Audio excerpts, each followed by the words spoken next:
दोस्तों, भारतीय इतिहास के अध्ययन के इस क्रम में आज हम अध्ययन करेंगे धार्मिक एवं सुधार आंदोलन के प्रथम पार्ट का। धार्मिक एवं सुधार आंदोलन जो 600 बीसी से 400 बीसी के काल में हुए, जिसमें अनेक नवीन धर्मों के द्वारा धार्मिक एवं सामाजिक सुधार का प्रयास किया गया। इसमें पहला पॉइंट है कि अद्वैतवाद नामक दर्शन का प्रतिपादन किसने किया? शंकराचार्य के द्वारा। विशिष्टाद्वैत रामानुजाचार्य, द्वैतवाद माधवाचार्य, द्वैत अद्वैतवाद निम्बार्काचार्य। जैन धर्म के प्रथम तीर्थंकर थे ऋषभदेव या आदिनाथ। इन्हें जैन धर्म का संस्थापक भी कहा जा सकता है। जैन धर्म के 23वें तीर्थंकर थे पार्श्वनाथ। पार्श्वनाथ के पिता काशी के इक्ष्वाकु वंशीय राजा अश्वसेन थे। 24वें तीर्थंकर महावीर स्वामी। महावीर का जन्म 599 ईस्वी पूर्व कुंडग्राम वैशाली में हुआ था। महावीर के पिता का नाम सिद्धार्थ था, ये ज्ञात्रिक कुल के क्षत्रिय थे।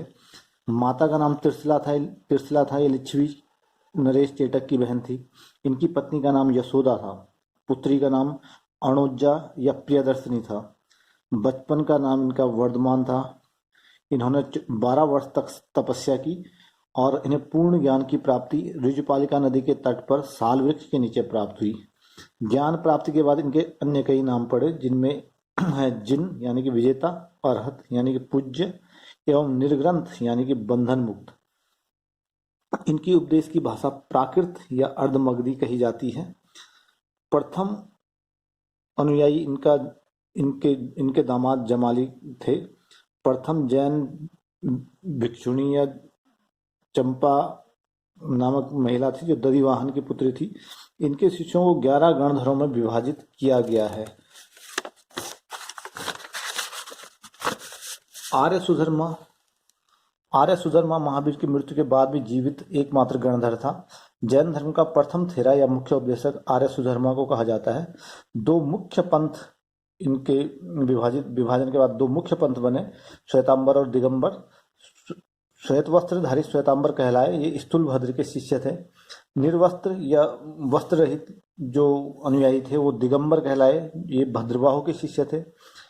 जैन धर्म में त्रिरत्न सम्यक दर्शन, सम्यक ज्ञान, सम्यक आचरण को कहा जाता है। इस जैन धर्म में ईश्वर की मान्यता नहीं है। आत्मा के अस्तित्व को स्वीकार करता है। पुनर्जन्म एवं कर्मवाद में विश्वास करता है। जैन धर्म का ज्ञान या दर्शन कई नामों से जाना जाता है, जैसे स्यादवाद, अनेकांतवाद या शब्द भंगीवाद के नाम से जाना जाता है। जैन धर्म पर सांख्य दर्शन का प्रभाव स्वीकार किया जाता है। भारतीय जो सांख्य दर्शन है उसका प्रभाव इस पर स्वीकार किया जाता है। गोमतेश्वर की मूर्ति श्रवण बेलगोला कर्नाटक में है। ये मैसूर के गंग वंश के मंत्री चामुंड द्वारा स्थापित की गई थी 10वीं शताब्दी में। खजुराहो के मंदिर चंदेल शासकों द्वारा निर्मित है। इनमें अधिकांशतः जैन धर्म से संबंधित है। मथुरा कला का संबंध जैन धर्म से है। जैन तीर्थंकरों की जीवनी कल्प सूत्र नामक ग्रंथ में है, जिसकी रचना भद्रबाहु के द्वारा की गई। महावीर की मृत्यु 72 वर्ष की आयु में 527 ईस्वी पूर्व पावापुरी राजगीर में हुई। मल्ल राजा सुस्तिपाल के महल में इनकी मृत्यु हुई। इसे परिनिर्वाण कहा जाता है। चंद्रगुप्त मौर्य के समय विभाजन जो हुआ था, श्वेतांबर तथा दिगंबर के में जैन धर्म का विभाजन हो गया था। महावीर द्वारा जैन संघ की स्थापना पावा में की गई। महावीर के बाद संघ का अध्यक्ष सुधर्मन बना। इनका पवित्र पुस्तक या पवित्र ग्रंथ आगम कहलाते हैं। जैन धर्म को जो अंतिम संरक्षण देने वाले शासक थे वो चालुक्य शासक जो गुजरात के थे। प्रशिष्टि पर्वन नामक ग्रंथ हेमचंद्र के द्वारा लिखा गया है। जैन धर्म का आधारभूत सिद्धांत अहिंसा है। जैन धर्म में पूर्ण ज्ञान को कैवल्य कहा जाता है। तो मित्रों, इस पार्ट में इतना ही। दूसरा पार्ट लेके जल्दी हाजिर होंगे। नमस्कार।